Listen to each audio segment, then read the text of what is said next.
Hello, good morning guys. My first mini blog. আজ বাড়িতে পুজো, তাই সকালে ঘুম থেকে উঠে সবার ফার্স্ট রান্নাটা করে নিলাম। ভাত, আলু ভাজা, ডাল আর পনির করেছিলাম।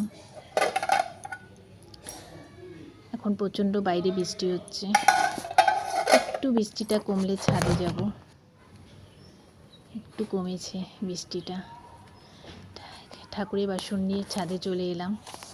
এখানে এখন বাসনগুলো একটু মেজে নিব। অনেক কাজ আছে। ঠাকুরের বাসন মেজে নিয়ে তারপর চলে যাব স্নানে। তারপর ঠাকুরের সমস্ত কিছু জোগাড় করতে হবে।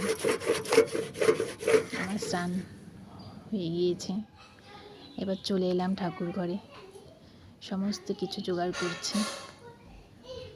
প্রায় আমার জোগাড় শেষের দিকেই। পুজো হবে সন্ধেবেলা। ঠাকুর 6টার সময় আসবে।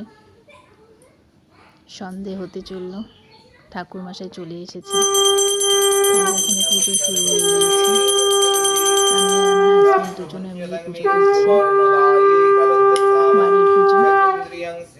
এটা হলে তারপর চলে যাব ঘরে নারায়ণ পুজো করতে। সন্ধে ভূতান্নহ খপা পবনদিক পতির ভূমিরাকাশম খচরামরা ব্রহ্মং শশরমস্তায় কল্পদ্ধিমি স্বনিধিম। ওম নমো ইদম। ওম বিষ্ণু বিষ্ণু প্রবন্ত ওম পুণ্যহম ভবন্ত প্রবন্ত ওম পুণ্যহম ভবন্ত প্রবন্ত ওম পুণ্যহম পুণ্যহম ওম পুণ্যহম ওম কর্তব্যস্মিং গণেশাদীনাথে প্লিজ কমেন্ট করো। Thank you for watching.